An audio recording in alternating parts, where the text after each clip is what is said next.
Before watching the video, don't forget to subscribe the channel and enable bell notification to never miss an update from us. Hello guys, welcome back to Entri. My name is Sandeep Nehra, your educator at Entri. तो आज हम RBI के regarding में आपको previous या grade B की मैंने already video post कर दी थी। अब जो डिस्कस करेंगे हम आरबीआई असिस्टेंट के बारे में करेंगे। तो आरबीआई आपको हर साल पता है कि ऑलमोस्ट ग्रेड बी और असिस्टेंट की वैकेंसीज लेके आता है। तो आरबीआई असिस्टेंट की वैकेंसीज है, ये टाइम टू टाइम वेरी करती रहती है, कंटिन्यूसली आपको देखने को नहीं मिलती है। ठीक है, तो अब की बार हम ये भी जानेंगे कि जो एक्सपेक्टेड डेट है वो आपकी क्या रहेगी, अब की बार क्या नोटिफिकेशन आएगा 2022 में, अगर आएगा तो कब तक आएगा, तो क्या आपके चांसेस है, वो सारी चीजें हम डिस्कस करेंगे। इसके अलावा इसके सैलरी पर्क्स अलाउंसेस क्या होंगे, इसके एग्जाम जो क्वालिफिकेशंस है, क्योंकि परसेंटेज का क्राइटेरिया काफी बार आपको देखने को मिला था। एग्जाम पैटर्न्स की बात करें कि जो एग्जाम का पैटर्न क्या रहेगा, क्या क्वेश्चंस का लेवल रहता है, और जो प्रीवियस ईयर की जो कट ऑफ है वो क्या रही थी, और हमें किस तरीके से प्रिपरेशन करनी चाहिए ताकि हम इस एग्जाम को क्वालिफाई कर पाए। तो हर एक चीजें मैं डिटेल में आपको इस पर्टिकुलर वीडियो में आपके साथ शेयर करूंगा। स्टार्ट करते हैं सबसे पहले सैलरी एंड पर्क्स से। तो इसके लिए मैंने एक ऑलरेडी सेपरेट वीडियो बना दी थी, अगर आपको नहीं पता है तो मैं आपको बता देता हूं, चैनल में जाइए या फिर मैं डिस्क्रिप्शन में लिंक दे दूंगा। उसमें मैंने, आपको पता है कि आरबीआई का भी वेज रिवीजन चल रहा है, तो उसमें जो सैलरी है वो हाइक हुई है, सैलरी जो है वो बढ़ी है। तो अप्रोक्सीमेटली अगर मैं बात करूं 22 से 23% का इंक्रीमेंट आपको देखने को मिला है।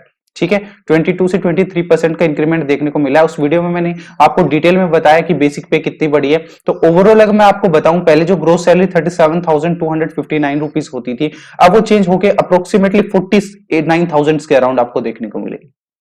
ठीक है, इसमें ये प्लेस टू प्लेस वेरी करेगी, क्योंकि जोन टू जोन है, ये आपका चेंज होता रहता है, काफी कुछ चीजें अलाउंसेस हैं वो चेंज होते रहते हैं। तो इसके अंदर जो आपको ट्रांसपोर्ट अलाउंस है, जैसे स्पेशल अलाउंस है, लोकल कंपनसेटरी अलाउंस है, तो देखो लोकल कंपनसेटरी अलाउंस है वेरी करता रहता है। तो ये चीजें आपको क्या है, पर्टिकुलर जोन टू जोन देखने को मिलेंगे। बट ओवरऑल अगर मैं बात करूं ग्रोस सैलरी की, तो आरबीआई असिस्टेंट की ग्रोस सैलरी अब जो है 49,000 के अराउंड हो गई है। ठीक है, और इसमें जो डिडक्शंस है वो चेंज होकर जो 5,224 थे अब वो 6,000 के अराउंड हो गए हैं। क्लियर है, ये चेंज होते रहते हैं, आपको पता है। अब मैं बात करूं डीए वगैरह की, तो डीए आपको पता है टाइम टू टाइम चेंज करता रहता है, वेरी करता रहता है। तो ये सारी चीजें क्या है, अभी इसका फाइनल है, अभी हमें पता नहीं चला है कि एग्जैक्ट नंबर हमारे सामने नहीं है। आरबीआई ग्रेड बी के तो हमारे, मैंने आपको बताया था उसमें, तो मैंने आपको पूरा स्लैब भी दिखा दिया था, जो एक ऑफिशियल इनकी पीडीएफ सर्कुलेट हो रही थी इंटरनली कि भाई कितना इंक्रीमेंट उसमें मिला था। लेकिन यहाँ पे अगर हम आरबीआई असिस्टेंट की बात करें तो एग्जैक्ट नंबर अभी नहीं आए, बट ओवरऑल एक जो वेज रिवीजन के अकॉर्डिंग हमें चीजें पता लगी कि इस बेसिक्स पे के बेसिस पे वो हमने कैलकुलेट की थी, तो वो 22 से 23% हाइक हमें देखने को मिल रहा है। तो ओवरऑल अगर हम बात करें 6K के अराउंड आपकी क्या डिडक्शन है, 49K के अराउंड क्या है आपके ग्रोस सैलरी। तो इसमें अगर मैं बात करूं 42 से 43, ठीक है, इतना इन हैंड आपको देखने को मिलेगा अगर मैं सैलरी की बात करता हूं। क्लियर है, 42 से 43 के अराउंड आपको इन हैंड देखने को मिलेगा। अब दूसरी जो इंपॉर्टेंट चीज है, आरबीआई में आपको पता है, जैसे मैं ग्रेड बी में बताया था, सैलरी से कहीं ज्यादा अलाउंसेस आपको देखने को मिलते हैं। ग्रेड बी की बात कर रहा हूं, असिस्टेंट में उसके कंपैरिजन में काफी कम है, बट हाँ इसमें भी अच्छे खासे अलाउंसेस हैं, जैसे बाकी बैंक्स में आपको देखने को मिलता है। स्टार्ट करते हैं सबसे पहले बैंक की अगर मैं बात करूं, आप सभी को पता है कि आरबीआई में अकोमोडेशंस वगैरह की आपको फैसिलिटी मिलती है। ऑलमोस्ट आपको आरबीआई की जो सोसाइटीज वगैरह है वो देखने को मिल जाती है, जिस भी पर्टिकुलर सिटी में आपकी पोस्टिंग है। अदरवाइज अगर जहां पे अवेलेबिलिटी नहीं होती है वहां पे आपको लीज की फैसिलिटी दी जाती है, आप लीज ले सकते हो। और इसके अलावा जो व्हीकल के जो ऑफिशियल, अगर आप किसी ऑफिशियल पर्पज के लिए आप कहीं जा रहे हो, व्हीकल का आप यूज कर रहे हो, तो उसके रिम्बर्समेंट्स वगैरह भी आपको मिलते रहते हैं। इसके अलावा न्यूज़पेपर के जो अलाउंसेस है, ब्रीफ केस के अलाउंसेस है, बुक ग्रांट है, या फिर और जो फर्निशिंग के जो अलाउंसेस हैं, ठीक है, ये सारे भी आपको मिलते रहते हैं। देखो इसमें कुछ मोटा मोटा मैं बता देता हूं जो चेंज होने वाला है आपको। अगर मैं सबसे पहले अगर पेट्रोल के अलाउंसेस की बात कर रहा हूं, क्योंकि आपको पता है पेट्रोल कॉमन है सभी बैंक्स में, तो यहाँ पे 55 लीटर के अराउंड आपको मिलेगा। ठीक है, तो इसके 100 से अगर मैं कैलकुलेट करूं तो अराउंड 5,500 के अराउंड आपको देखने को मिलेगा, क्योंकि अभी अप्रोक्सीमेटली पेट्रोल का प्राइस है 100 के अराउंड मान के चलते हैं। बेसिकली ये सिटी टू सिटी वेरी करेगा। ठीक है, इसके अलावा अगर मैं बात करूं, इसमें जो चीजें देखो क्या होता है, अगर आपकी मुंबई में पोस्टिंग है ना, तो आपको जो पेट्रोल का अलाउंस मिलेगा वो 75 लीटर मिलेगा, ये मुंबई की बात हो रही है। अगर आप दिल्ली में पोस्टेड हो तो 65 लीटर। मैंने बेसिक माना है कि आप जैसे चंडीगढ़ वगैरह या कहीं ऐसी जगह हो जहां पे नॉन मेट्रो सिटीज है, तो वहां पे आपको मिनिमम मान के चलो 55 लीटर है, तो 5,500 रुपए उसका हो गया आपको। अब हाउस होल्ड अलाउंसेस के अराउंड 1000 आपको मिल रहे हैं, हाउस होल्ड अलाउंस। ठीक है, इसके अलावा आपको इंटरनेट का मिलेगा 1000। इसके अलावा आपका न्यूज़पेपर की बात करूं तो न्यूज़पेपर का है वो 375 रुपीज है।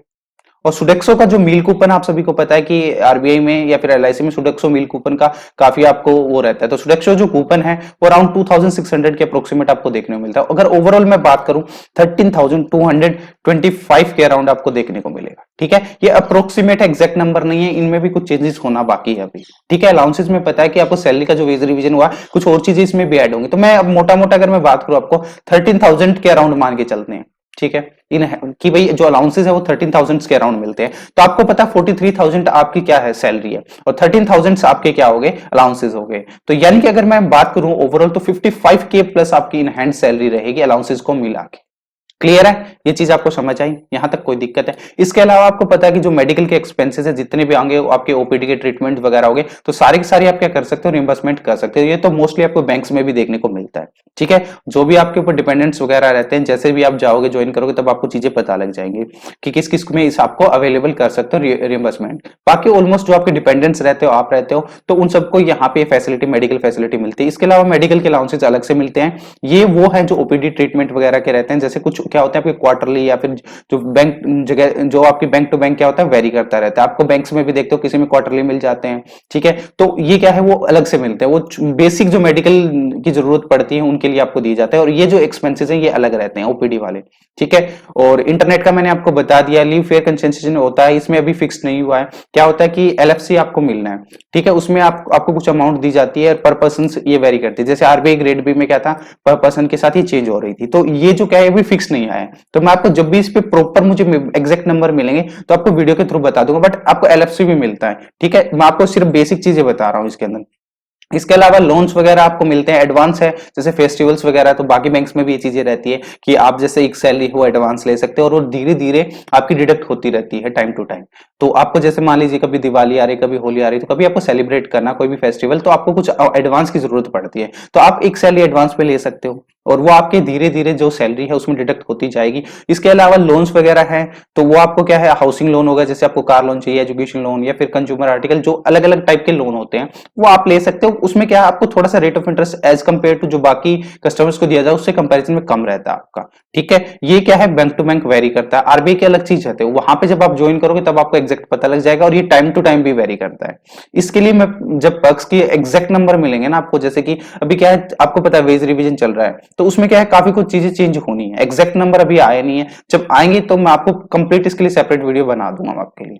ठीक है, और इसको अवेल करने के लिए जैसे आपको अगर लोन्स वगैरह चाहिए तो उसको अगर आपको चाहिए तो उसको एटलीस्ट आपको 2 साल आपको बैंक में जॉब करते हुए होना चाहिए आरबीआई में। ठीक है, यानी कि आरबीआई के आप इंप्लॉय होने चाहिए एटलीस्ट 2 ईयर, यानी आपको उसके अंदर 2 साल कम से कम होने चाहिए। उसके बाद लोन की फैसिलिटी आप ले सकते हो। ये तो ऑलमोस्ट आपको बैंक्स में भी देखने को मिलता है। जैसे जब आपका प्रोबेशन पीरियड कंप्लीट हो जाता है उसके बाद ही आपको वहां भी देखने को मिलता है।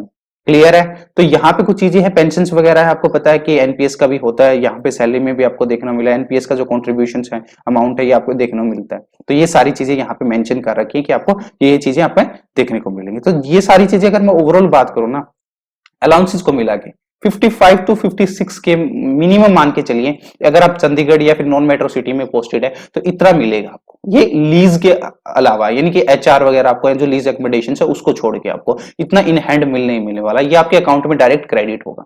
ठीक है, क्लियर है ये सारी चीजें। अब इसके अलावा देखो लीज वगैरह क्या है ये वेरी करता रहता है। अगर मेट्रो सिटी में है, मुंबई हो गया, दिल्ली हो गया, तो वहां पे आपको लीज एकोमोडेशन अच्छी खासी मिलती है। या फिर जो आरबीआई की ऑफिशियली जो ये रिकमेंडेशन होती है ना, जो आरबीआई में आपका कह सकते हो कि आरबीआई की जो सोसाइटी होती है वो बहुत अच्छी होती है। ठीक है, बहुत आपको यूट्यूब पे वीडियोस मिल जाएंगे, आपको देखने को मिलेगा अच्छे खासे अपार्टमेंट्स आपको देखने को मिलते हैं। बहुत मतलब एक अच्छा कह सकते हो कि बहुत ही अच्छा, जो आप बाहर अगर आप खुद से ढूंढोगे ना उससे भी कहीं ना कहीं बेटर चीजें आपको आरबीआई में उनके सोसाइटीज में देखने को मिल जाती है। तो ये चीज रहती है। आरबीआई सिस्टम मोस्ट मतलब बहुत अच्छा है, क्योंकि काफी स्टूडेंट्स की डाउट क्या रहती है कि उनको क्वालिफिकेशंस की प्रॉब्लम रहती है, जो मैं अभी डिस्कस करूंगा। सबसे पहले मैं एज की बात कर लेता हूँ। एज में अगर मैं बात करूं ओवरऑल ये 20 टू 28 ईयर्स के बीच में होना चाहिए। ये जो नोटिफिकेशन है ऑफिशियल नोटिफिकेशंस की कटिंग है, ये लास्ट जब 2019 में आया था ना दिसंबर के अराउंड, तो उस टाइम की ये कटिंग है। तो इसको इसके बेसिस पे मत मानना, आप ये सोचो कि 20 से 28 ईयर्स के बीच में आपकी एज होनी चाहिए। ठीक है, अभी से आप काउंट कर लो, जब नोटिफिकेशन आएगा वैसे तो उसी टाइम होगा, बट इसके अराउंड अप्रोक्सीमेट आपकी होनी चाहिए कि 20 से 28 साल के बीच में। ठीक है, जनरल कैटेगरी की बात हो रही है। अब इसमें कुछ एज रिलैक्सेशन मिलता है, जो जैसे एससी है एसटी है तो उनको 5 ईयर का मिलता है, ठीक है, और ओबीसी कैटेगरी उनको 3 ईयर का मिलता है। ये अप टू देखते रहना, ये चीजें बहुत ज्यादा इंपॉर्टेंट है। और अगर पीडब्ल्यूडी कैंडिडेट की बात करें तो 10 ईयर का जनरल या ईडब्ल्यूएस को, 13 ईयर का ओबीसी को और 15 ईयर एससी एसटी को। और एक्स सर्विसमैन है तो यहाँ पे क्या है कि एक्स सर्विसमैन में है काफी कुछ चीजें हैं जो आगे मैं आपको दिखाऊंगा थोड़ा सा उसमें डिटेल में। तो एक्स सर्विसमैन में क्या होता है कि एटलीस्ट आपको एक्स सर्विसमैन का पता है, पहले बात तो आपको सर्टिफिकेट होना चाहिए 15 year as a ex service, यानी एज ए सर्विसमैन आपको करनी होनी चाहिए, यानी आपके पास वो एक्स सर्विसमैन का जो सर्टिफिकेट है। ओवरऑल सेंट्रल गवर्नमेंट की बात करें तो 14 to 15 ईयर मिनिमम आपको सर्विस देनी पड़ती है, उसके बाद ही आप एक्स सर्विसमैन का सर्टिफिकेट आप वो ले सकते हो। तो इसमें जो है एज रिलैक्सेशन का आपको देख सकते हो, ये आपको दे रखा है। और बाकी कुछ जो भी कैटेगरीज आप देख सकते हो इसमें डिटेल में। बेसिक है जो बैंक में होता है, अगर एसबीआई आईबीपीएस जितनी भी बैंक्स की आप प्रिपरेशन करते हो वही सेम है, कोई अलग चीज इसके अंदर नहीं है। अब बात आती है सबसे मोस्ट इंपॉर्टेंट होती है एजुकेशन क्वालिफिकेशंस की। एजुकेशन क्वालिफिकेशंस के रिगार्डिंग काफी स्टूडेंट्स की डाउट रहती है कि जैसे काफी स्टूडेंट्स बोलते हैं कि मैं जनरल कैटेगरी से हूं, मेरे 50 पॉइंट समथिंग आ रखे हैं, क्या मैं अप्लाई कर सकता हूं? तो बिल्कुल डेफिनेटली इसमें इसने डिटेल में मेंशन कर रखा है, इसलिए मैंने ऑफिशियल नोटिफिकेशन की कटिंग लगाई है ताकि आपको चीजें समझ आ जाए। इसने बोला है कि at least bachelor degree in any discipline with A minimum of 50% marks, ठीक है, यानी कि कहीं से भी, जैसे क्या भी तो काफी स्टूडेंट्स क्या बोलते हैं कि सर इसमें क्या कॉमर्स वाले अप्लाई कर सकते हैं, बीकॉम वाले नहीं। चाहे आपने बीकॉम कर रखी हो, चाहे बीए कर रखी हो, या बीएससी कर रखी हो, या बीटेक कर रखी हो, कोई भी, यानी कि कोई भी ग्रेजुएशन से मतलब है, चाहे वो कौन सी स्ट्रीम से हो, आपकी मेडिकल से हो, नॉन मेडिकल से हो, आर्ट से हो, कॉमर्स से हो, कोई मैटर नहीं करता, ठीक है। आपकी बैचलर डिग्री होनी चाहिए और उसमें 50% मार्क्स होनी चाहिए, ठीक है। और ये चीज नहीं है एक एग्रीगेट वाला, क्या होता है काफी स्टूडेंट कंफ्यूज हो जाते हैं, क्या हर सेमेस्टर में 50% मार्क्स आएंगे? नहीं, ओवरऑल यहाँ पे काउंट किए जाते हैं आरबीआई का। जैसे मैंने आरबीआई ग्रेड बी की वीडियो बनाई उसमें भी बताया था मैंने कि ओवरऑल, जैसे अगर आप बीएससी कर रहे हो तो उसमें कितने 6 सेमेस्टर्स होते हैं आपका, तो 6 सेमेस्टर्स में ओवरऑल जो टोटल आपकी फाइनल 6 सेम की मार्कशीट होती है ना, उसमें जैसे टोटल मार्क्स दिए होते हैं कि भाई हर सेमेस्टर में मिला के आपके टोटल कितने मार्क्स आए, तो वो टोटल मार्क्स से उनको डिवाइड करके आप देख लीजिए कि आपके 50% मन रहे हैं। अगर वहां मन रहे तो आप अप्लाई कर सकते हो। क्लियर है? आप जैसे फर्स्ट सेमेस्टर में अगर मान लीजिए आपकी 48% है और बाद में कहीं 62 है, तो ओवरऑल अगर आपकी 50 प्लस है ना, 50% से भी ज्यादा, तो आप इजीली अप्लाई कर सकते हो अगर जनरल कैटेगरी के हो। अगर एससी एसटी या पीडब्ल्यूडी कैंडिडेट के हो तो सिर्फ आपको पासिंग मार्क्स चाहिए, आपको और कुछ नहीं चाहिए इसके अंदर एक्स्ट्रा। क्लियर है? ये चीज आपको समझ आई कि नहीं? और ये जो एक्स सर्विसमैन वाला मैंने आपको ऑलरेडी बताया कि आपको एटलीस्ट 15 ईयर का डिफेंस सर्विसेज होनी चाहिए, और ये आपको ग्रेजुएशन तो उसमें भी चाहिएगा, ठीक है। अगर आप एक्स सर्विसमैन हो तो एटलीस्ट आपको एक्स सर्विसमैन का जो डिफेंस सर्विसेज होती है उसी में आपको मिलता है 15 ईयर का एज ए आर्म्ड फोर्सेज, या फिर जहां भी आप जॉब करते हो तो उसके अंदर आपको 15 ईयर का एक्सपीरियंस चाहिए। क्लियर है? तो ये चीजें आपको दे रखी है, एक्स सर्विसमैन का अलग से यहाँ पे मेंशन कर रखा, आप देख सकते हो। ओवरऑल तो यहाँ पे काफी स्टूडेंट्स तो यही मिलेंगे बैचलर डिग्री वाले जो अभी प्रिपरेशन कर रहे हैं, यानी कि एक्स सर्विसमैन तो बहुत कम ही मिलते हैं। क्लियर है? तो चलिए ये चीजें रहती हैं कि अगर परसेंटेज से एक चीज मोस्ट इंपोर्टेंट मैं आपको बता देता हूँ, आरबीआई ग्रेड बी में मैंने मेंशन भी किया था कि आरबीआई ने जो ग्रेड बी है उसमें क्वालिफिकेशंस में चेंज किया था, ठीक है। और काफी स्टूडेंट्स ऐसे भी हैं जिनके जैसे जनरल कैटेगरी से हो गए तो उनके 49% है या 48% है, तो वो क्वालिफाइड नहीं है इस एग्जाम के लिए। तो उनके माइंड में थोड़ा रहता है कि काश इसमें ऐसा होता है कि जैसे एससी एसटी पीडब्ल्यूडी कैंडिडेट्स के लिए है तो हमें भी अगर पासिंग मार्क्स होते तो हम भी अप्लाई कर सकते थे। तो आरबीआई ग्रेड बी में काफी कुछ क्वालिफिकेशन में चेंज हुआ था, तो एक्सपेक्ट कर सकते हैं कि हमें आरबीआई असिस्टेंट में भी देखने को मिले। हर 4 से 5 साल में आरबीआई अपने जो क्वालिफिकेशन का क्राइटेरिया है वो चेंज करता रहता है। जैसे आई थिंक 2016 में चेंज किया था लास्ट टाइम जो आरबीआई ग्रेड बी का था, अब 2021 में भी चेंज किया ग्रेड बी के रिगार्डिंग। तो होपफुली कि अब की बार जो नोटिफिकेशन आएगा उसमें ऐसा हो कि बैचलर डिग्री होनी चाहिए किसी के साथ, कोई भी मिनिमम परसेंटेज क्राइटेरिया नहीं होना चाहिए। होप करते हैं इस चीज की कि भाई अभी ऐसा कुछ हमें देखने को मिलेगा। अब बात करते हैं आरबीआई असिस्टेंट के जो एग्जाम पैटर्न है उसके बारे में। तो आरबीआई असिस्टेंट का एग्जाम पैटर्न एज यूजुअली जितने भी बैंक के एग्जाम्स होते हैं या फिर मैं कह सकता हूँ क्लरिकल एग्जाम्स होते हैं उसी पे बेस्ड रहता है। पहले आपका प्रीलिम्स एग्जाम होगा जिसको फेज 1 एग्जाम बोलते हैं, फिर आपका फेज 2 एग्जाम यानी मेंस एग्जाम होगा, और इसके बाद होगा एलपीटी। एलपीटी होता है लैंग्वेज प्रोफिशिएंसी टेस्ट होता है, जिसमें आपके जिस भी पर्टिकुलर जोन से आप अप्लाई करते हो उसकी लैंग्वेज आपको होनी चाहिए। एक मोस्ट इंपोर्टेंट चीज है, मैं काफी स्टूडेंट्स की डाउट क्लियर कर देता हूँ कि जैसे एसबीआई क्लर्क में डीबी और एलपीटी होता है ना, तो उसमें क्या होता है कि एलपीटी में आपको क्वालिफाई कर देते हो, आप इजीली कर लेते हो, लेकिन जो आरबीआई का असिस्टेंट का क्वालिफाइंग क्राइटेरिया है ना एलपीटी का, वो बहुत अलग है। उसमें नंबर ऑफ कैंडिडेट ज्यादा होते हैं जितनी वैकेंसीज के कंपैरिजन में। तो ऐसे मत सोचना है कि सिर्फ इजीली हमसे हो जाएगा, ये इतना वो इसको लाइट मत लेना। इतना भी नहीं है कि इसको आप नहीं कर पाओगे, अगर जिस जोन से आप अप्लाई करो डेफिनेटली उसकी बेसिक लैंग्वेज तो आपको पता होगी, बट अगर ये चीज उसको इतना लाइटली मत लेना जितना क्या कहते हैं कि एसबीआई क्लर्क में क्या होता है, काफी स्टूडेंट्स होते हैं जो हिंदी से होते हैं, गुजरात में भर दिया या कहीं और भर दिया, और वो इजीली क्वालिफाई कर लेते हैं थोड़ा बहुत सीख के। ठीक है। लेकिन एलपीटी यहाँ पे काफी अलग क्राइटेरिया रहता है। यहाँ पे जो नंबर ऑफ कैंडिडेट हैं, जितनी वैकेंसीज उससे ज्यादा आते हैं, तो ऐसा नहीं है कि भाई अगर आपने प्री क्लियर मेंस क्लियर कर लिया तो आप इजीली वहां पे कर पाओगे, एलपीटी भी कर लोगे या फिर आपको रख लेंगे अगर थोड़ा बहुत ऊपर नीचे हो, ऐसा कुछ नहीं है, ठीक है। और यहाँ पे आपको पता है कि तीनों की तीनों फेजेस क्लियर करना पड़ेंगे। प्री के मार्क्स वो काउंट नहीं होते, मेंस और वहां पे आपको जाके देखने को मिलेगा, मतलब मेंस के मार्क्स की आपको फाइनल लिस्ट आउट होगी, उसके बाद आपका एलपीटी वगैरह होगा। अब बात करते हैं प्रीलिम्स एग्जाम की। देखो इसमें पैटर्न्स की बात करें, एग्जाम पैटर्न में प्रीलिम्स में कोई भी चेंज नहीं है, जो आपका बाकी बैंक एग्जाम्स का होता है सेम उसी का क्राइटेरिया। सबसे पहले इंग्लिश लैंग्वेज की बात करते हैं, 30 क्वेश्चंस 30 मार्क्स के आपको मिलते हैं, वहीं सेक्शनल टाइमिंग होती है आपकी 20 मिनट्स। अब बात करते हैं क्वांट की। क्वांट में 35 क्वेश्चंस आपसे पूछे जाते हैं, 35 मार्क्स के रहते हैं और 20 मिनट्स आपको टाइम मिलता है। सेम रीजनिंग में 35 क्वेश्चंस है, 35 मार्क्स के होते हैं, 20 मिनट्स आपके दी जाती है। ओवरऑल आपसे 100 क्वेश्चंस पूछे जाते हैं, 100 मार्क्स के क्वेश्चंस होते हैं, 60 मिनट आपको मिलती है। जितने भी बैंक एग्जाम्स देखते हो आप, ऑलमोस्ट आरआरबीज को छोड़ दो, उसके अलावा सेम पैटर्न रहता है, कुछ अलग चेंज नहीं है। सिलेबस में कोई डिफरेंस नहीं है, मेंस में थोड़ा बहुत चेंजेस है। मोस्ट इंपॉर्टेंट चीज यहाँ पे जो इसकी कट ऑफ है ना, बहुत हाई रहती है, ठीक है। प्रीलिम्स की जो कट ऑफ है बहुत ज्यादा हाई रहती है, मैं आगे आपको एक स्लाइड शेयर करूंगा, आपको पता लग जाएगा कितनी हाई रहती है। आउट ऑफ 100 है, बहुत हाई कट ऑफ रहती है, जैसे आरआरबीज की रहती है। और आरआरबीज से भी कह सकते हो कि आरआरबीज से भी ज्यादा ही इसके अंदर आपको देखने को मिलता है, क्योंकि इसमें काफी लोग प्रेफरेंस देते हैं आरबीआई असिस्टेंट का as compare to SBI clerk या फिर बाकी जो क्लरिकल वैकेंसीज हैं उसके कंपेरिजन में, या फिर कह सकते हो पीओ के वैकेंसीज में, अगर एसबीआई पीओ को छोड़ दे तो काफी स्टूडेंट्स इस एग्जाम के लिए काफी अच्छे से प्रिपेयर करते हैं, इसलिए इसकी कट ऑफ भी जाती है। दूसरी चीज है, इसका लेवल होता है वो काफी मतलब उतना अच्छा नहीं होता है एज कम्पेयर टू, अगर मैं क्लरिकल से बात करूं तो क्लरिकल से थोड़ा सा ज्यादा और पीओ से कम रहता है, क्लियर है। इसीलिए इसकी कट ऑफ अच्छी खासी जाती है, क्योंकि प्रीलिम्स में जो है ओवरऑल स्पीड और एक्यूरेसी का खेल है, जिसकी स्पीड अच्छी है और एक्यूरेसी के साथ, कि ऐसा नहीं कि स्पीड स्पीड से काम चल जाए, एक्यूरेसी से चले, एक्यूरेसी भी हमें चाहिए होगी उसके लिए। दूसरी बात करते हैं मेंस एग्जाम की। अब प्रीलिम्स जैसे आप क्वालिफाई करोगे उसके बाद आपको मेंस एग्जाम देना पड़ेगा। अब मेंस एग्जाम की बात करें तो मेंस में सबसे पहले मैं एक चीज आपको मेंशन कर देता हूं, यहाँ पे काफी कुछ चीजें चेंज होती हैं। सबसे पहले रीजनिंग की बात करते हैं। रीजनिंग में आपसे 40 क्वेश्चंस पूछे जाते हैं, 40 मार्क्स के होते हैं, 30 मिनट्स आपके पास टाइम होता है। तो मेंस में यहाँ पे टाइम आपके पास अच्छा खासा है। अगर मैं बात करूं रीजनिंग की, सेम आप इंग्लिश में देख सकते हो, इंग्लिश में तो आपके पास बहुत ज्यादा टाइम रहता है। 40 क्वेश्चन है, 40 मार्क्स के होंगे और 30 मिनट आपको टाइम मिलता है। सेम अगर मैं क्वांट की बात करूं, 40 क्वेश्चन है, 40 मार्क्स और 30 मिनट, सेम आपको क्वांट, रीजनिंग और इंग्लिश में देखने को मिलेगा। अब बात करते हैं जीए में। जीए में थोड़ा सा टाइम में चेंज, आपको 40 क्वेश्चंस पूछेंगे, 40 मार्क्स के होंगे, बट आपको टाइम दिया जाए 25 मिनट। इनफैक्ट इन क्वेश्चंस को 10 मिनट से 12 मिनट में बच्चे कर लेते हैं, तो ये टाइम आपका बच जाता है, इसमें तो कोई अलग चीज नहीं है। अब बात करते हैं कंप्यूटर की। देखिए काफी बच्चे क्या करते हैं, कंप्यूटर को बहुत ज्यादा लाइट लेते हैं।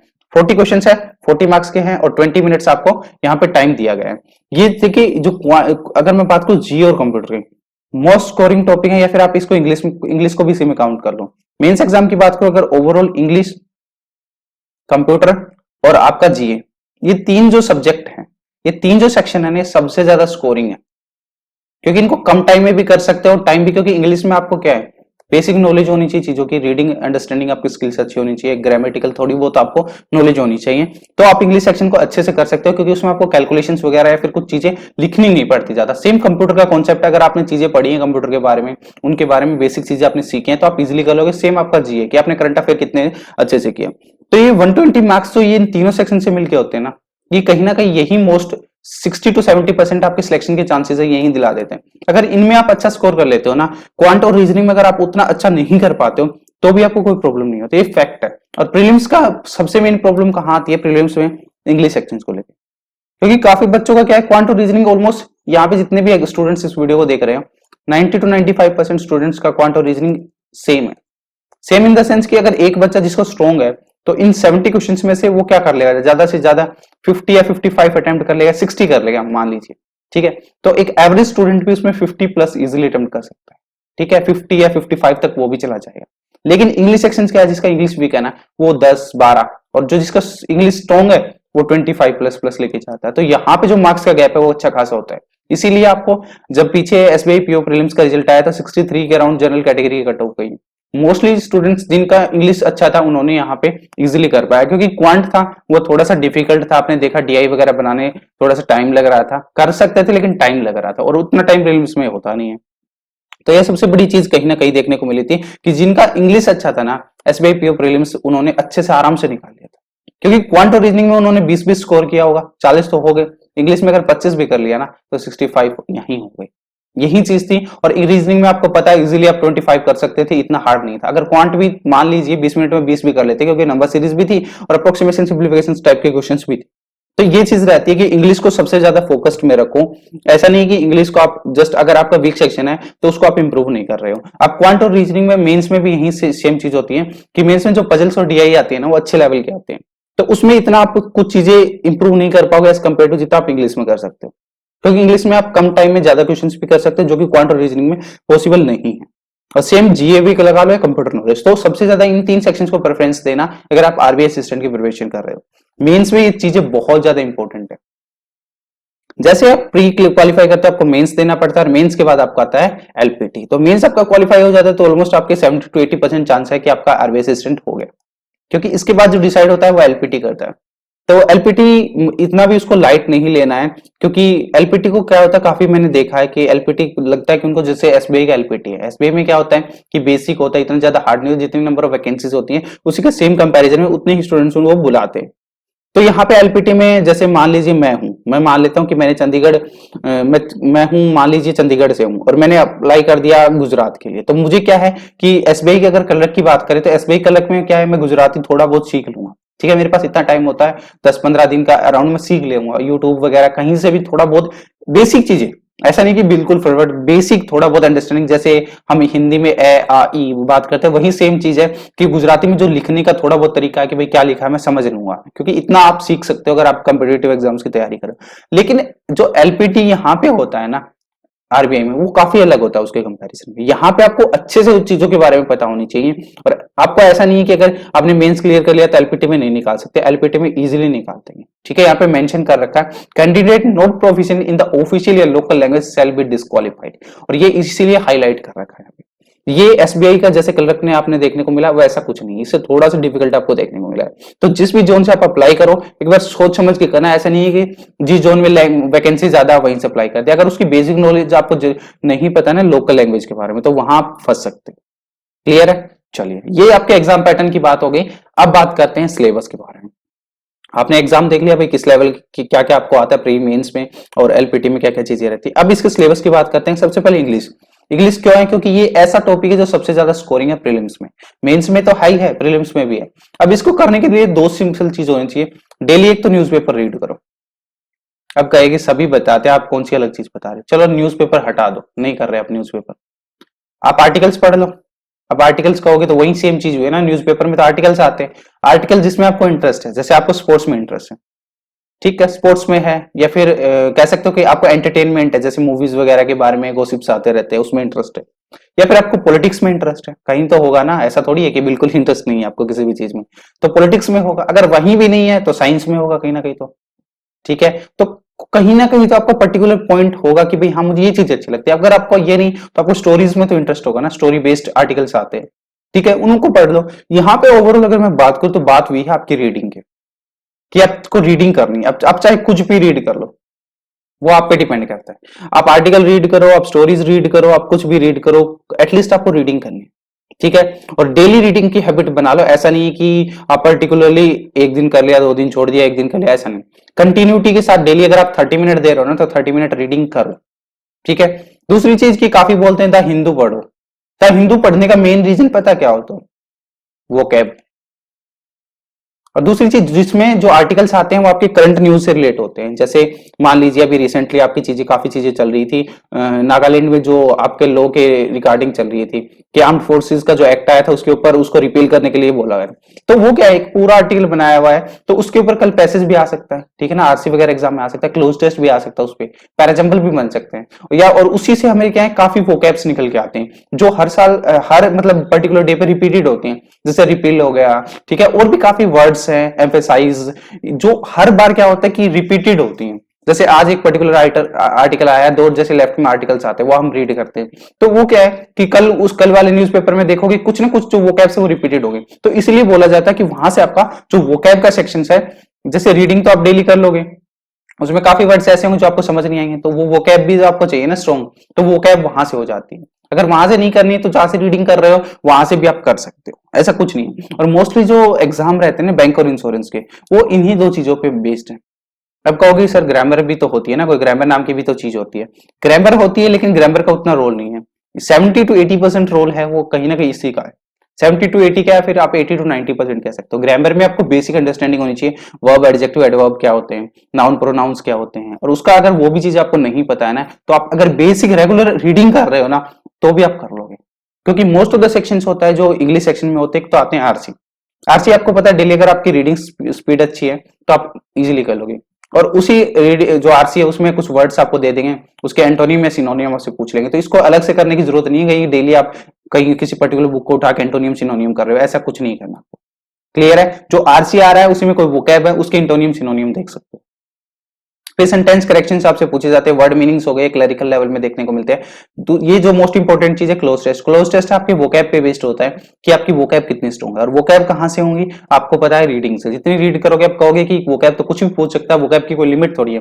आज देखो हमेशा क्लोज टेस्ट में वही चीज आपसे पूछी जाती है जो रिसेंटली न्यूज में रही है, ठीक है। तो ज्यादा से ज्यादा द हिंदू इसलिए बोला जाता है कि द हिंदू पढ़ो, क्योंकि जो न्यूज क्या होती है वहीं से आर्टिकल्स आपके निकल के आते हैं। वन वर्ड सब्सटीट्यूशन है, ये काफी चीजें अब कम हो चुकी है। सेंटेंस रीअरेंजमेंट आपसे पूछे जाते हैं, ठीक है, ये काफी कुछ है। तो ये कहां से सीख सकते हो आप, सेंटेंस रीअरेंजमेंट वगैरह, ये आपको यहां से आर्टिकल्स वगैरह पढ़ेगा। आपने आर्टिकल्स पढ़ा पूरा का पूरा, तो उसमें से क्या है कि आपको लाइन ऊपर नीचे करके दे देंगे, तो वहां से भी आप इजीली कर सकते हो। फ्रेजेस हैं, ये आपको डेली देखने को मिल जाती हैं, कहीं ना कहीं द हिंदू में मिलते हैं, या फिर किसी पर्टिकुलर आर्टिकल को पढ़ोगे तो भी मिल जाएंगे। Sentence completion, active passive voice है, बेसिक देखो इसकी अंडरस्टैंडिंग होनी चाहिए। अगर आपको लगता है कि आप वो चीजें नहीं समझ पा रहे हो, ग्रामर में इतना आपका मतलब कॉन्फिडेंस भी नहीं है, या फिर अपनी पकड़ नहीं है, तो कोई दिक्कत नहीं है। आप ऐसा नहीं कि बिना ग्रामर इंग्लिश क्वालिफाई नहीं कर सकते, बिना ग्रामर भी कर सकते हो। लेकिन एक चीज क्या है कि इंग्लिश सेक्शन एक ऐसा टॉपिक है जिसमें आप easily out of 30 25 plus score कर सकते हो। तो थोड़ा बहुत बेसिक अगर इंग्लिश की अंडरस्टैंडिंग रखोगे ग्रामर की, तो वो आपके लिए हेल्पफुल रहेगा। और एक छोटा सा मैं एग्जांपल देता हूँ, ठीक है। कट ऑफ कितनी रहती है अभी, जैसे एसपीआई की 63 प्लस रही, जनरल कैटेगरी की बात करते हैं। अगर इंग्लिश में आपकी इंग्लिश ठीक है, अच्छी, आप रीडिंग करते हो डेली, वो कैब भी है, आपकी थोड़ा बहुत ग्रामर नॉलेज, तो 25 इजीली ले सकते हो। एरर डिटेक्शन वगैरह छोड़ दो, आपकी कुछ गलतियां होती हैं। अगर क्वांट जैसे एसपीआई में आता है तो 20 तो हर कोई ले लेगा। रीजनिंग में 20 to 25 इजीली ले लेते, चलो मान लो 20 है मिनिमम, तो 65 प्लस आप इजीली लेके जा रहे हो, वो भी मिनिमम बात कर रहा हूं, मगर एक पर्टिकुलर इंग्लिश स्ट्रॉन्ग होने से। और आप देखोगे क्वांट और रीजनिंग में सबका सारे दिन क्या होता है कि पर्टिकुलर वीडियोस देखते रहते हैं। क्वांट कर लो, रीजनिंग की, पूरा दिन। मैं आपको सिंपल एक चीज बोलूंगा, अगर प्रीलिम्स किसी भी बैंक एग्जाम के आप प्रीलिम्स की तैयारी कर रहे हो, तो खुद पे भरोसा रखो और सिर्फ मॉक दो और प्रैक्टिस करो। और प्रैक्टिस कहां से होगी, मॉक से होगी। मॉक से प्रैक्टिस करते रहो डेली। आपको कोई भी पर्टिकुलर वीडियोस देखने की जरूरत नहीं है यूट्यूब पे, अगर आप कम से कम 2 या 3 महीने से आप तैयारी कर रहे हो। प्रीलिम्स के लिए सिर्फ मॉक दो, क्योंकि वहां सिर्फ स्पीड और एक्यूरेसी का खेल है। वहां पे कॉन्सेप्ट से ज्यादा आपकी स्पीड देखी जाएगी कि आप किस स्पीड से चीजें कर रहे हो। क्वांट में अरिथमेटिक के पीछे लगे रहते हैं प्रीलिम्स में, काफी हद तक तो ऐसा होता है कि बच्चे प्रीलिम्स में अरिथमेटिक तक पहुंच नहीं पाते। जो पहुंच पाते हैं तो एटलीस्ट 10 क्वेश्चंस में से ऐसे होते हैं तो 2-4 क्वेश्चंस तो हर कोई कर लेता है। तो ये चीजें होती हैं वहां पे। तो इंग्लिश को सबसे ज्यादा पहले स्ट्रॉन्ग रखो, इस पे फोकस करो। अब बात करते हैं क्वांट की। क्वांट में देखो, ये दिखने में जो सब्जेक्ट इतना आसान है उतना है नहीं एक्चुअल में। क्यों बोल रहा हूं, क्योंकि इसको सीखने के लिए आपको सिर्फ 4-5 चीजें चाहिए। अभी तो बोल रहे थे कि थोड़ा इजी नहीं है, अभी बोल रहे हो 4-5 चीजें चाहिए। सबसे पहले कैलकुलेशन, क्लियर है। कैलकुलेशन आपको अच्छी होनी चाहिए आपकी। अब कैलकुलेशन में क्या आता है, चाहे इसमें आप स्क्वायर लगा लो, क्यूब लगा लो, 1 से 20 तक टेबल लगा लो, परसेंटेज टू फ्रैक्शंस वैल्यू लगा लो, ये चीजें आपको स्ट्रॉन्ग रखनी पड़ेंगी। अब ये स्ट्रॉन्ग होंगी कैसे, एक पेज लो, उसके ऊपर डेली आप लिखते रहो। एक बार 1 से 20 तक टेबल लिख ली, ठीक है, एक पे स्क्वायर लिख लो, ठीक है, 1 से 30 तक, या जब तक आप 50 तक करोगे तो बहुत अच्छी बात है, 1 से 30 तक कर लोगे तो भी आपका काम चल जाएगा। सेम 1 से 20 तक क्यूब कर लो, ठीक है, और percentage two fractions value daily revision में रखो। मुश्किल से 5-10 मिनट लगेंगे डेली। अब इससे क्या है कि आपको ये चीजें क्या है याद रहेंगी तो आपकी कैलकुलेशन स्पीड ऑटोमेटिक बढ़ेगी। ये चीजें यहाँ पे इंपॉर्टेंट है। दूसरी चीज एक्यूरेसी। अब कैलकुलेशन तो कर लिए, उसके ऊपर एक्यूरेसी सबसे ज्यादा मैटर करती है, क्योंकि छोटी छोटी गलतियां क्वांट में बहुत बार होती है, सबसे होती है। एक्यूरेसी करो। तीसरी चीज है बेसिक। हर एक टॉपिक के आपको बेसिक सीखने पड़ेंगे। आपको ज्यादा डीप नॉलेज नहीं चाहिए। काफी बच्चे क्या होते हैं कि बड़ी बड़ी बुक्स होती है, जैसे कैट की, मैं किसी पर्टिकुलर बुक को मेंशन नहीं करूंगा बट आप समझ जाना, कैट की बुक्स को उठा के बैठ जाते हैं, कहेंगे कि इससे कर लेते हैं तो हम अच्छा स्कोर कर पाएंगे। देखो प्रीलिम्स में तो सबसे पहली चीज तो आपको क्वांट में अरिथमेटिक तक पहुंच नहीं पाते, और जो पहुंच पाते हैं 4-5 क्वेश्चंस तो करने लायक होते हैं, चाहे एवरेज के हो, चाहे परसेंटेज के हो, चाहे रेशियोज के बेस्ड हो, या टाइम एंड वर्क के हो। 4-5 क्वेश्चन तो हर बच्चा कर लेगा जो एग्जाम में दे नहीं जा रहा, ठीक है। और बाकी इतना टाइम नहीं होता कि आप प्रीलिम्स में 35 आउट ऑफ 35 पीओ के एग्जाम में अटेम्प्ट करके हो। ठीक है, ये मोस्ट इंपोर्टेंट है। अगर आरबीआई असिस्टेंट की बात करें, हाँ हो सकता है कि आप चांस लगा दो, अगर आपका क्वांट काफी अच्छा है और आपकी कैलकुलेशन स्पीड काफी अच्छी, तो आप जा सकते हो। लेकिन कैट की लेवल की बुक्स करने का कोई लॉजिक नहीं बनता हुआ। मेंस में डीआई का सेक्शन सबसे ज्यादा रहता है, तो अगर आपके बेसिक सबसे पहले अगर टॉपिक स्ट्रॉन्ग है ना, तो यहां आप कभी नहीं फंसोगे, ये मैं आपको गारंटी के साथ बोल सकता हूँ। ठीक है, अगर आप time and work, time and distance, speed distance के टॉपिक्स आपको बेसिक्स आते हैं ना सारी चीजों, तो आप चाहे एग्जामिन किसी तरीके से आपको डीआई में घुमा दे, आप फंसोगे नहीं। ठीक है, और मेंस में कैट लेवल की डीआई की जरूरत नहीं पड़ती और ना ही उस लेवल के अरिथमेटिक के क्वेश्चंस आपसे पूछे जाते हैं। तो जिस लेवल की चीजें आपसे पूछी जाए ना, उसी पे फोकस करो, ना कि कैट वगैरह की बुक उठा के करो। प्रैक्टिस करो, जितनी ज्यादा प्रीलिम्स के मॉक दे सकते हो दो। ठीक है, सेक्शनल मॉक दो या फुल मॉक देके करो, वो आपकी प्रॉब्लम है, आप करो। मेंस में क्या है, आप कॉन्सेप्ट पे भी रखो, अपने कॉन्सेप्ट जितने ज्यादा स्ट्रॉन्ग रखोगे उतने ही ज्यादा इंपॉर्टेंट रहेंगे। और ये नहीं कि कैट से ही स्ट्रॉन्ग किया जाता है कि कैट की बुक उठाओगे तभी आपके कॉन्सेप्ट स्ट्रॉन्ग हो। काफी बुक्स मार्केट में अवेलेबल है, बुक्स इनफैक्ट पीडीएफ बहुत ज्यादा सर्कुलेट होती रहते हैं। अगर आप जैसे टाइम एंड वर्क पढ़ रहे हो, कोई भी टीचर को, अगर फर्स्ट टाइम आप पढ़ रहे हो टाइम एंड वर्क, किसी भी टीचर को आप फॉलो करो जिसको आपको समझ आता है। एक बार देख लिया, आपको कॉन्सेप्ट समझ आ गया, फिर आपको क्या करना है, टेलीग्राम पे जाओ या फिर गूगल पे सर्च करो टाइम एंड वर्क के questions. 10 question, 20 question, 50 question, 100 question, जितने लगा सकते हो लगाओ, जिसमें आपको लगे कि भाई हाँ अब मेरे लिए सारी चीजें मेरी क्लियर है, बस बात खत्म, वहीं छोड़ दो उसको।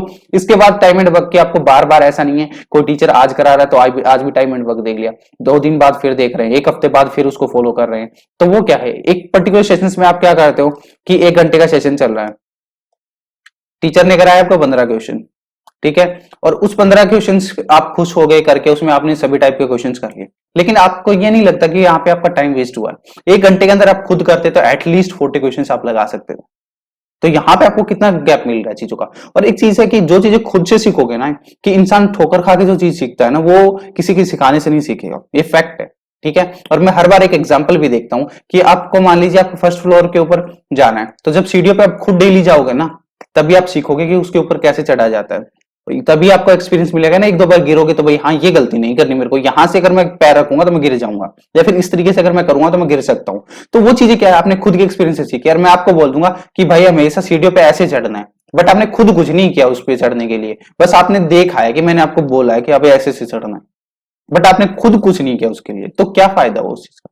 जब क्या कितनी चांसेस है कि आप वहां पे गिरोगे, मैं कहूंगा 70 to 80% चांसेस है कि गिर सकते हो आप। ठीक है, क्योंकि आपने कभी ट्राई नहीं किया फर्स्ट टाइम। और यहाँ पे क्या है, आप गिरे हो कितनी बार, बहुत बार गिरे हो, लेकिन आपने क्या है कि फिर भी आपने कोशिश की है, बार बार आप कर रहे हो, तो उससे क्या आपको एक एक्सपीरियंस हो जाता है। तो वहां पे गिरने के चांसेस कितने हैं, 10 to 20%। तो खुद से जितनी प्रैक्टिस करोगे ना, वो ज्यादा बेटर है। क्लियर है। मान लीजिए आपको टाइम एंड वर्क का कोई क्वेश्चन नहीं आ रहा, टेलीग्राम पे बहुत ज्यादा डाउट ग्रुप आप पोस्ट करो डायरेक्टली, फिर आपको वहां पे सॉल्यूशन मिलेगा। तो क्या है, वो क्वेश्चन हमेशा आपको याद रहेगा। क्यों याद रहेगा, क्योंकि वो क्वेश्चंस आपको नहीं समझ आया, आपने खुद से भी ट्राई किया फिर भी नहीं आया, आपने डाउट में ग्रुप में पोस्ट किया, फिर आप उस डाउट ग्रुप में पोस्ट कर रहे हो, तब उसके सॉल्यूशन मिला और आपको वो सॉल्यूशन समझ आ गया, तो फिर हाँ वो चीजें क्वेश्चन हमेशा आपको याद रहे, क्योंकि उस क्वेश्चन को आपको फाइंड आउट करने में आपने मेहनत की है, आपने अपना 100% दिया है, तो वो क्वेश्चन हमेशा आपको याद रहेगा। फैक्ट है, कभी ट्राई करके देख लेना। ये बेसिक अरिथमेटिक के टॉपिक रहते हैं, एडवांस मैथ आपसे पूछा नहीं जाता, ये चीजें यहाँ पे क्वांट में रहती है। इसके अलावा सिंप्लीफिकेशंस और अप्रोक्सीमेशंस आपको करना है। नंबर सीरीज दोनों टाइप के, रोंग मिसिंग की, क्वाड्रेटिक इक्वेशंस और प्रीलिम्स की डीआई है। डीआई है, अगर आपको बेसिक ये टॉपिक कर लोगे ना, एक एवरेज कर लो, एक परसेंटेज कर लो, और एक रेशियो एंड प्रोपोर्शन कर लो, ठीक है, इन टॉपिक से मोस्टली आपके प्रीलिम्स की डीआई पूछी जाती है। आजकल तो ट्रेंड थोड़ा सा चेंज हो रहा है, उसमें कैलकुलेटिव डीआई हो जाती है, बट ओवरऑल इन 4 सेक्शंस को सबसे पहले स्ट्रॉन्ग करना, इसके बाद साथ साथ इनको सेपरेटली करते जा सकते हैं, क्योंकि यहां से आपका जो प्रीलिम्स का एग्जाम है, ओवरऑल मैं बात करूं 70% यहीं से बनता है। उसके बाद जो आपके अरिथमेटिक के जो 10 क्वेश्चन आपसे पूछे जाते हैं, 25 क्वेश्चन कहीं ना कहीं इसी से आपके रहते हैं। क्लियर है, तो पहले इनको टारगेट करो, और एडवांस मैथ को करने की जरूरत नहीं, ज्योमेट्री, ट्रिग्नोमेट्री, ये सारी चीजें आपको असिस्टेंट में नहीं पूछी जाएंगी। अब बात करते हैं रीजनिंग में। रीजनिंग एक मोस्ट स्कोरिंग टॉपिक है आपका, पर्टिकुलर अगर मैं एग्जाम की बात करूं, चाहे बैंक दे रहे हो, इंश्योरेंस दे रहे हो, रीजनिंग एक ऐसा टॉपिक है जिसमें आप प्रीलिम्स में 30+ इजीली स्कोर कर सकते हो, अगर आपने अच्छे से प्रैक्टिस की हो। क्योंकि जो मोस्ट सेक्शंस होता है, एटलीस्ट 4 आपके पजल और सीटिंग अरेंजमेंट के क्वेश्चंस होते हैं, यानी 4 और पजल प्लस सीटिंग अरेंजमेंट के क्वेश्चंस नहीं सेट होते हैं, जो अप्रोक्सीमेटली कह सकते हो कि 5 एक सेट से पूछे जाते हैं, 20 क्वेश्चंस आपके रहते हैं आउट ऑफ 35। अगर इनको कर लोगे तो आपके लिमिटेड नंबर ऑफ पैटर्न्स होते हैं, जैसे सर्कुलर सीटिंग अरेंजमेंट, स्क्वायर हो गया, रेक्टेंगल हो गया, इसी तरीके से जो पजल्स होती है फ्लोर बेस्ड हो गई, ठीक है, डे बेस्ड हो गई, तो ये सारी चीजें क्या है, एक बार आप प्रैक्टिस करो। तो ये 20 क्वेश्चन आपके इससे रहते हैं। इसके अलावा जो टॉपिक रहते हैं जैसे ब्लड रिलेशन से 2 से 3 क्वेश्चन आपके बनते हैं, ठीक है। इसके कोडिंग डिकोडिंग के 3 से 4 या कभी कभी 5 क्वेश्चन भी आ जाते हैं। इसके अलावा जो श्लोक्स रहता है आपका, ठीक है, श्लोक्स का टॉपिक रहता है, उससे आपके 3 से 4 कभी 5 क्वेश्चन तक पहुंच लेता है। कोडिंग डिकोडिंग ऑलरेडी आपकी हो चुकी है। अल्फा न्यूमेरिक सीरीज होती है, ठीक है, उससे भी आपके अप्रोक्सीमेटली 5 क्वेश्चन कभी पूछ लेते हैं। ऐसा नहीं कि सभी टॉपिक से पूछेंगे, कभी एक टॉपिक को छोड़ के दूसरे से पूछ सकते हैं। इसी तरीके से इन टॉपिक से इनइक्वालिटी हो गई, ठीक है, तो इन टॉपिक से आपके क्वेश्चंस पूछे जाते हैं।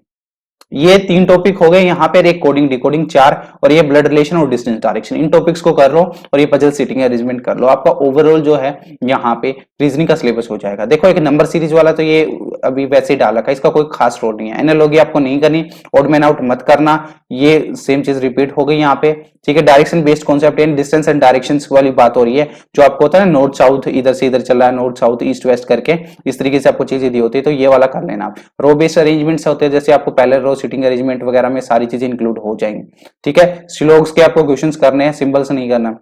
और मेंस में जो चीजें होती हैं वो अलग रहेगा, थोड़ा सा क्रिटिकल रीजनिंग पे आपको फोकस करना पड़ेगा। अगर प्रीलिम्स में ये चीजें कर लेते हो ना आप, बस इसके अलावा आपको जरूरत नहीं है, आप इजीली 30+ स्कोर कर सकते हो। इनफैक्ट 35 आउट ऑफ भी 35 कर सकते हो, काफी स्टूडेंट्स ने किया है और ये चीज प्रैक्टिकली भी पॉसिबल है। अब बात करते हैं कंप्यूटर की, जो कि यहाँ पे मेंस में आपसे पूछा जाता है। आपको जैसे मैंने सिलेबस बताया, सॉरी एग्जाम पैटर्न बताया, तो उसमें आपको मैंने बताया था कंप्यूटर। आपने आरआरबी पीओ का एग्जाम दिया या आरआरबी के एग्जाम दिए किसी ने? तो जिसने भी आरआरबी के एग्जाम दिए तो वही सेम कंप्यूटर के नॉलेज आपको यहाँ पे जरूरत है, बेसिक चाहिए, आपको कुछ नहीं चाहिए। इसने मेंशन कर रखा है the basic knowledge of computer is mandatory for the post of assistant in banking sector as most of the job responsibility revolve around working on computers. बिल्कुल यहाँ पे इसने चीज मेंशन करी है, बेसिक नॉलेज तो एटलीस्ट कंप्यूटर की होनी चाहिए, क्योंकि हम जो भी काम करते हैं, चाहे बैंक हो, इंश्योरेंस हो, या फिर आज के टाइम पे कोई भी हो, कंप्यूटर्स पे ही करना पड़ता है। ऐसा तो है नहीं कि अभी पेपर्स पे काम होने वाला हो, तो पेपर का जमाना तो गया, तो अभी ज्यादातर कंप्यूटर्स पे काम होता है, तो बेसिक नॉलेज वो एक्सपेक्ट करता है, ठीक है। इसमें ज्यादा आपको ऐसा नहीं कि C++ लैंग्वेज की जरूरत है, बेसिक लैंग्वेजेस पता होनी चाहिए। बेसिक जैसे हार्डवेयर और सॉफ्टवेयर क्या क्या होते हैं, हार्डवेयर वगैरह जैसे कि लैपटॉप में, जो कंप्यूटर सिस्टम में बात करें तो CPU क्या होता है, ठीक है, माउस कीबोर्ड, ये बेसिक जो हार्डवेयर वगैरह होते हैं, बेसिक जो चीजें होती है वो पता होनी चाहिए। इसके बारे में आपको एक PDF मिल जाएगी, आप गूगल पे सर्च कर लेना, ठीक है, या फिर आप एंट्री ऐप डाउनलोड करके वहां भी देख सकते हो, PDF मिल जाएगी, उस PDF को कर लेना। बस आपको अलग से कोई भी टीचर की क्लास लेने की जरूरत नहीं है, कहीं भी जाना नहीं है। उसमें अराउंड 500 क्वेश्चन है बस, ठीक है। उन क्वेश्चंस में सारे के सारे टॉपिक्स हैं, किस टाइप के डिवाइसेस होते हैं, कंप्यूटर्स कब बने थे, पहला कंप्यूटर कब बना था, उसको बनाने में किस कितना टाइम था, कौन कौन इसके फाउंडर्स थे, वो सारी चीजें उस PDF में। हर एक क्वेश्चंस में आपको अलग अलग चीजें सीखने को मिलेंगी। जैसे एक पर्टिकुलर क्वेश्चन है तो उसमें मेंशन कुछ कर रखा है, उसके बारे में नीचे डिटेल में बाकी चीजें उसके पॉइंट्स में आपको हाईलाइट करके मिलेंगी, ठीक है। तो अलग से इस पर्टिकुलर सब्जेक्ट को प्रिपेयर करने के लिए किसी भी टीचर को फॉलो मत करना, ना ही यूट्यूब अपना टाइम वेस्ट करना, क्योंकि PDF से करोगे तो क्वेश्चंस भी जल्दी हो जाएंगे और आप खुद से चीजों को सीखोगे, ठीक है। जितनी देर में आप किसी कम से कम, क्योंकि कंप्यूटर का अगर सब्जेक्ट लेके अगर आप कुछ यूट्यूब पे वीडियो देखोगे, कम से कम 10 से 20 वीडियो मिलेंगे, 10 से 15 मान लेते हैं 15 क्लास है मिनिमम, 15 घंटे की हो गई। अब 15 घंटे में ये PDF है ना, कम से कम आप इजीली अगर एक दिन अच्छे से बैठ के करोगे ना, तो करीबन 6-7 घंटे में आप खुद निपटा दोगे, ठीक है। आराम से 6-7 घंटे में निपटा सकते हो, क्योंकि 5-6 क्वेश्चन है। अगर नहीं है, चलो मान लिया 10-12 घंटे में निपटा देते हो, तो यहां से आपके 3-4 घंटे भी बचेंगे, तो भी बहुत ज्यादा जरूरी है। और खुद से सीखने का अलग मजा है एज कम्पेयर टू आप किसी को फॉलो करके करते हो। तो उससे क्या है कि आपका रिवीजन करने का टाइम बच जाएगा, आप रिवीजन कर लेना उस PDF का, क्योंकि 40 क्वेश्चन आएंगे मेंस में इसके, और जो 40 मार्क्स के होंगे, यहाँ पे आप 35+ इजीली स्कोर कर सकते हो। और सेम आपका इंग्लिश के साथ रहेगा। अब बात करते हैं GA की, जो सबसे ज्यादा प्रॉब्लम क्रिएट करता है। काफी स्टूडेंट्स के माइंड में रहता है कि GA का जो सेक्शन है ना बैंक का, वो काफी अलग है। देखो इसमें सबसे पहले तो करंट अफेयर्स की आपको जरूरत पड़ती है, मोस्ट ऑफ द सेक्शन है वो करंट अफेयर्स से आपसे पूछा जाता है। करंट अफेयर्स में जैसे वर्ल्ड की न्यूज हो गई, जो इंडिया की न्यूज होगी। अब जो मोस्टली क्या होता है कि ऐसा नहीं है कि सारी चीजों में पूछा जाता है, जो ज्यादातर चीजें बैंक इंश्योरेंस से रिलेट करती हैं। जैसे बैंक से रिसेंटली किसी ने कोई लोन दिया है, जैसे वर्ल्ड बैंक का हुआ है, तो वर्ल्ड की न्यूज करते हैं कि वर्ल्ड बैंक ने या फिर एशियन डेवलपमेंट बैंक ने किसी भी पर्टिकुलर प्रोजेक्ट को इंडिया में, जैसे महाराष्ट्र में पीछे मुंबई में हुआ था ना, तो उसमें कितने $550 मिलियन या फिर समथिंग अमाउंट है वहां पे दी गई थी, किसके लिए, रोड वगैरह इस तरीके के डेवलपमेंट या किसी भी पर्टिकुलर डेवलपमेंट पर्पज के लिए दी गई हो। तो उसमें क्या वो न्यूज इंपॉर्टेंट होगी, क्योंकि उसमें बैंक इन्वॉल्व हुआ है। ठीक है।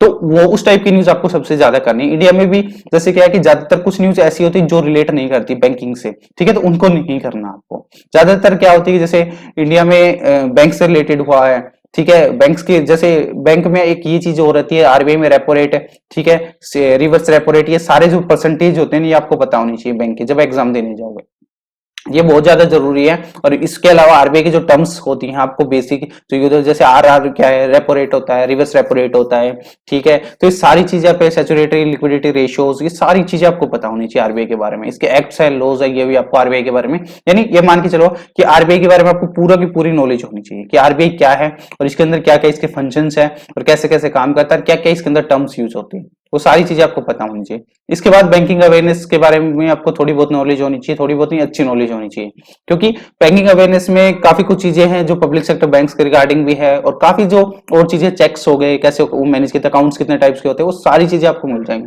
लेकिन इतना नहीं है, बैंकिंग अवेयरनेस आप इजीली कर सकते हो, अभी थोड़ा थोड़ा करोगे तो भी आपका हो जाएगा, इतनी बड़ा कुछ है नहीं बैंकिंग अवेयरनेस में जैसे आपको बाकी एसएससी एग्जाम्स में आपको देखने को मिलता है। ये सारी चीजें अगर मैं बात करूं, डेली करंट अफेयर्स आपको बिल्कुल स्किप नहीं करा।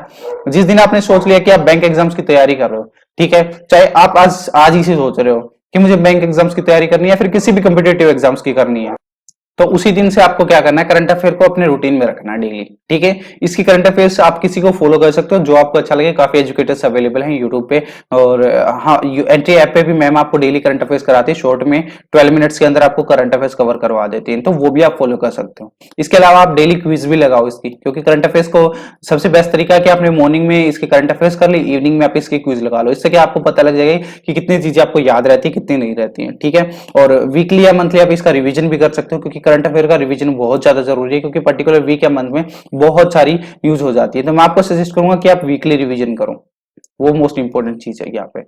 क्लियर है ये चीज। और इसके अलावा बेसिक आपको पता है आरबीआई के बारे में आपको जानना है, बस इतना आपको करना है। जीए भी एक अच्छा स्कोरिंग टॉपिक है अगर आप रेगुलर फॉलो करते हो। अगर मैं ये नहीं कहूंगा कि आप 2 महीने के अंदर करंट अफेयर पढ़ के कर लोगे, रेगुलरली आपको चीजें पढ़नी पड़ेंगी। अब वो टाइम नहीं है, पहले क्या होता था कि एग्जाम से जस्ट पहले 1 महीने पहले पढ़ के पास हो जाते थे, अच्छे मार्क्स ले लेते, वो चीजें नहीं है। अभी एग्जामिनर को भी पता है कि कौन कौन सी चीजें कहाँ कहाँ से आपसे पूछी जाती है। ज्योग्राफी, हिस्ट्री और इन चीजों से आपके क्वेश्चन नहीं पूछे जाते बैंक एग्जाम्स की, मैं आपको बात करता हूँ स्पेशली। क्लियर है। तो ये चीज आपको थोड़ा सा ध्यान रखनी है कि ज्योग्राफी, हिस्ट्री से और ये पॉलिटिकल से क्वेश्चंस बहुत रेयर ही क्वेश्चंस को देखने को मिलता है, ऑलमोस्ट देखने को भी नहीं मिलता। बेसिक चीजें आपको पता होनी चाहिए। अब बात करते हैं यहाँ पे आपके कट ऑफ की, क्योंकि मैंने जैसे बताया था कि प्रीलिम्स का जो कट ऑफ है बहुत ज्यादा हाई रहता है। लास्ट ईयर अगर मैं बात करूं 14 और 15 जो फरवरी को है आरबीआई असिस्टेंट का प्रीलिम्स का एग्जाम होता है। अब जो स्टेट वाइज मैंने कट ऑफ रखी है तभी आपको समझ आएगा कि ओवरऑल चीजें कहाँ चल रही है। अगर मोटा मोटा मैं बात करूं जनरल कैटेगरी के 90 प्लस आपको मार्क्स चाहिए थे अगर आप जनरल कैटेगरी में आते हो आउट ऑफ 100। ये चीज देख लो कि प्रीलिम्स का लेवल क्या है। अब आप सोच रहे हो कि अगर इंग्लिश स्ट्रॉन्ग नहीं है ना तो यहाँ पे आप अच्छा स्कोर नहीं कर पाओगे, ये चीज फैक्ट है। पेपर उतना हाई लेवल का नहीं था एज कम्पेयर टू अगर मैं प्रीवियस की बात करूं 16-17 की बात करूं, क्योंकि अब की बार पेपर था वो काफी इजी था, क्लरिकल लेवल का आप कह सकते हो कि क्लरिकल लेवल का था। और फिर यहाँ पे इतनी कट ऑफ हाई जाने का रीजन है वैकेंसीज, क्योंकि आपको पता है कि नंबर ऑफ वैकेंसीज हैं वो काफी कम रहती हैं किसी भी पर्टिकुलर जोन में कह लो या फिर ओवरऑल आरबीआई का ही नाम ले लो, क्योंकि मुश्किल से 500 600 600 700 वैकेंसीज आती हैं, ठीक है। इससे ऊपर वैकेंसीज नहीं आती तो कट ऑफ डेफिनेटली आपकी हाई रहेगी। और दूसरी चीज है कि यहाँ पे स्पीड सबसे ज्यादा मैटर करती है प्रीलिम्स एग्जाम में। अगर आप मान लीजिए मोटा मोटी हम सबसे कम बात करें तो गुवाहाटी की गई है 89 या 90 गई है, अराउंड 90 मान के चलो, ठीक है। इसके अलावा किसी की 87.75 मुंबई की गई है आपकी, क्योंकि यहाँ पे जो वैकेंसीज थी वो ज्यादा थी, ठीक है। ये चीज मैं मेंशन कर देता हूँ, यहाँ पे जो नंबर ऑफ वैकेंसीज थी वो ज्यादा थी, आप देख सकते हो लास्ट ईयर का जो नोटिफिकेशन आया उसमें ये चीजें मेंशन कर रखी है। क्लियर है। अब यहाँ पे प्रीलिम्स के ओवरऑल कट ऑफ देख सकते हो कि 95 96 तक जा रखी इनफैक्ट, ठीक है। और अगर आप चंडीगढ़ के लिए करते हो तो 97 मान के चलो कि 97 आउट ऑफ 100। अब सोच के देखो कि किस लेवल पे कंपटीशन है। इतना तो मतलब आरआरबी में भी नहीं होगा अगर क्लरिकल को छोड़ दे तो ये चीज है कि काफी स्टूडेंट्स के अंदर ये क्रेज है आरबीआई असिस्टेंट को लेके, क्योंकि वो उनको लगता है कि यहाँ पे पब्लिक डीलिंग नहीं है तो ये काफी अच्छी उनके लिए जॉब रहेगी एज कम्पेयर टू बाकी बैंक्स के।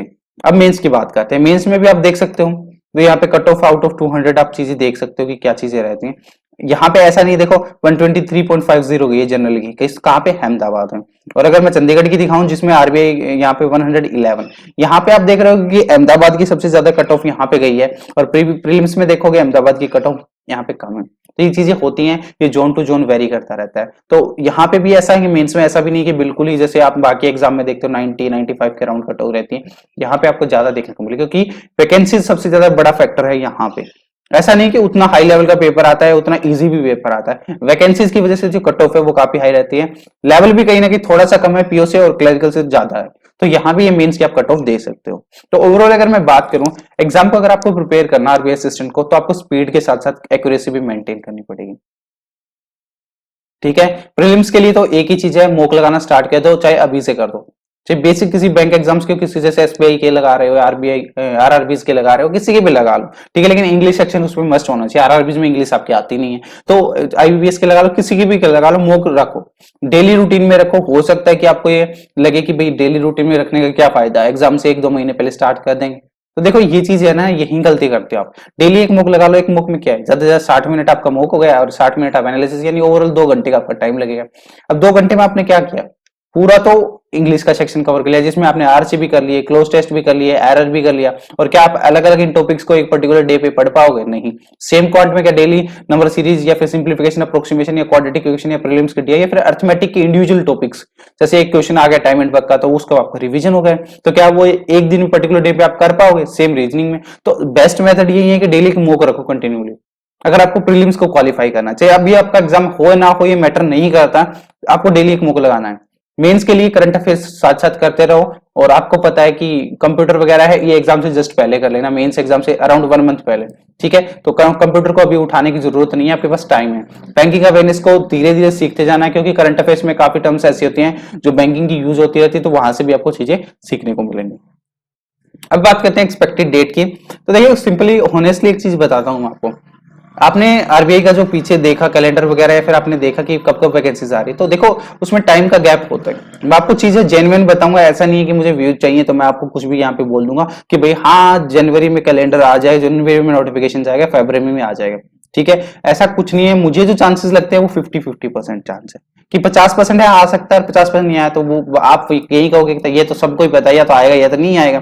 लेकिन एक चीज है कि जो प्रीवियस के ट्रेंड को देखते हैं कि तो आरबीआई का नोटिफिकेशन नहीं आएगा इस साल, ठीक है, और अगर आएगा तो देखते हैं, लेट्स सी क्या होता है। बाकी मुझे नहीं लगता कि अब की बार आरबीआई के नोटिफिकेशन आएगा, क्योंकि अभी इतनी रिक्रूटमेंट हो चुकी है ऑलरेडी पीछे, और जो आरबीआई असिस्टेंट लगे हुए हैं तो उनसे भी मैंने पूछा था कि अब की बार आने का कोई चांसेस है, तो ऑलमोस्ट सभी मना कर रहे हैं इस चीज को लेकर, नहीं कि अभी ऐसा कोई चांसेस नहीं है कि आरबीआई का वैकेंसीज का आने का, क्योंकि वेज रिविजन चल रहा है और उसमें कहीं भी ये चीजें मेंशन नहीं है कि भाई हाँ वैकेंसीज अभी रिक्रूट होंगी।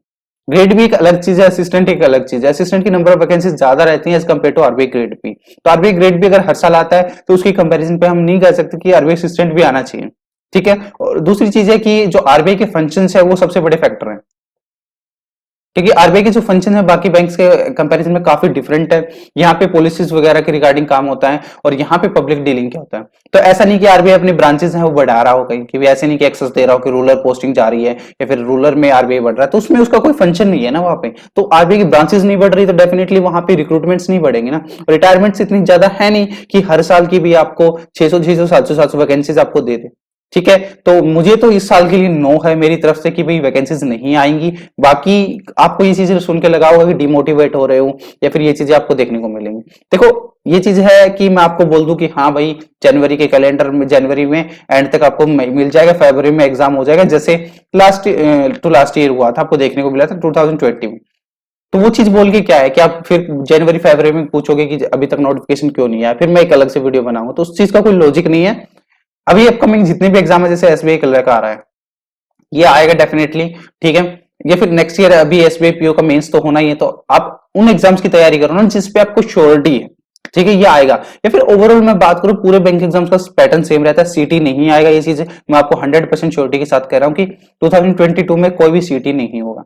तो अपने बैंक एग्जाम्स की प्रिपरेशन करनी है तो प्रीलिम्स का डेली एक तो मॉक रखो, करंट अफेयर्स साथ साथ रीडिंग, ये चीजें आप डेली रखो, बस ये करते रहो। जो नोटिफिकेशन आए उसके हिसाब से थोड़ी स्ट्रेटेजी में चेंज करते रहो, तो डेली इतना तो आप एटलीस्ट करो, ठीक है। और अगर ऐसा कुछ भी चीजें अपडेट रहता है तो डेफिनेटली मैं आपको बताऊंगा, लेकिन मुझे नहीं लगता, इसलिए मैं आपको जनरली जो चीज है वो मैं आपको बोल रहा हूँ। ऐसा नहीं कि मुझे व्यूज के लिए चाहिए, तो व्यूज के लिए तो मैं आपको बोल देता कि भाई एक्सपेक्टेड डेट इतनी है, ये चीजें रहेंगी, तो वो ऐसा कुछ नहीं रहेगा। मुझे जहां से जेन्युइन जो चीज लगती है तो मैं वही आपके साथ शेयर करता हूँ। अब बात करते हैं, अगर आप कोई भी एग्जाम्स की तैयारी कर रहे हो तो एंट्री ऐप को डाउनलोड करो। ये फ्री ऑफ कॉस्ट है। एक चीज मैं आपको बता देता हूँ, काफी स्टूडेंट्स को लगता है कि प्रमोशन हो रही है तो टोटली चीजें पेड रहेंगी। नहीं, बहुत सी चीजें इसमें फ्री है। मैं कहता हूँ कि फ्री की चीजें इतनी है कि आपको पेड की जरूरत नहीं पड़ेगी। तो उसके रिसोर्सेज जो भी अवेलेबल है उनका फायदा उठाइए और एंट्री ऐप को डाउनलोड कीजिए। नीचे डिस्क्रिप्शन में आपको लिंक मिल जाएगा। अगर आपको फिर भी कोई डाउट है तो यहाँ पे हमें व्हाट्सएप पे ज्वाइन कर सकते हो। आपके सारे के सारे डाउट वहां भी क्लियर हो जाएंगे। ये चीजें आपको क्लियर है कि नहीं मुझे बताइए। आरबीआई के बारे में मैंने हर एक चीज आपको बता दी है। अब आप कहोगे कि आपने बताया कि जब एग्जाम नहीं आ रहा, तो देखो ये चीजें बेसिक है, काफी स्टूडेंट्स ने पूछ चुकी है। अगर आता है इनफैक्ट तो भी आपके लिए काफी हेल्पफुल रहेगा। ठीक है, तो ये सारी चीजें रहेंगी कहीं ना कहीं। और अगर कुछ भी अपडेट रहता है, जैसे सैलरी के रिगार्डिंग अभी पेज रिवीजन चल रहा है, तो उसके लिए मैं जब भी कोई अपडेट मुझे मिलता है तो मैं डेफिनेटली आपको अपडेट कर दूंगा। तो वीडियो को फिर एंड करते हैं। अगर आपको वीडियो अच्छा लगा तो प्लीज लाइक जरूर कर देना और शेयर भी जरूर कर देना। कमेंट सेक्शन में अगर कोई भी डाउट है तो वो अभी आप पूछ सकते हो। और देखिए एक चीज है, मोस्ट इंपोर्टेंट चीज है, मैं आपको बोलना चाहूंगा कि काफी स्टूडेंट्स क्या होते हैं कि एग्जाम का नोटिफिकेशंस का वेट करते हैं, हर जगह घूमते रहते हैं कि भाई एग्जाम का नोटिफिकेशन आएगा तब प्रिपेयर करेंगे। ये बेस्ट टाइम है। जितने भी आपके वीक पॉइंट है, ये भी आपको अर्थमेटिक में प्रॉब्लम आ रही है, कहां भी आ रही है, उसको अच्छा बनाने का है। क्योंकि आपको जैन से के अराउंड से स्टार्ट कर लीजिए, मार्च या अप्रैल तक आपके पास इतना टाइम होता है कि आप अपने जितने भी वीक सेक्शन है इनको इंप्रूव कर सकते हो। और ये जो टाइम पीरियड है, आपको 0 से उठा के 75 मार्क्स तक प्रीलिम्स में ला सकते हैं। ठीक है, ये फैक्ट है कि आपके अभी 5, 10, 20 भी आ रहे हो, 20 तो फिर भी किसी के नहीं आएंगे। अगर 25, 30 भी आ रहे हो ना, तो आप इजीली अपनी इंग्लिश को भी इंप्रूव कर सकते हो। और यही एक टाइम होता है जब अप्रैल के बाद क्या है कि आरआरबी के एग्जाम शुरू हो जाएंगे, पीओ क्लर्क, एसबीआई के एग्जाम शुरू हो जाएंगे, आईबीपीएस के हो जाएंगे। तो दिसंबर तक फिर से आपको टाइम नहीं मिलेगा अपने वीक सेक्शंस को इंप्रूव करने के लिए। तो अभी जो टाइम है उसको अच्छे से यूटिलाइज करो। जो भी आपको प्रॉब्लम आ रही है आप पूछो, किसी भी पर्टिकुलर टीचर को आपको फॉलो करना है फॉलो करो, क्योंकि अभी आपके पास टाइम है, वो चीजें फॉलो करो। ठीक है, जो भी वीक चीजें हैं, अगर जो चीजें आपको आती हैं तो फिर उसको आपको प्रैक्टिस करनी है, वही चीजें रहेंगी।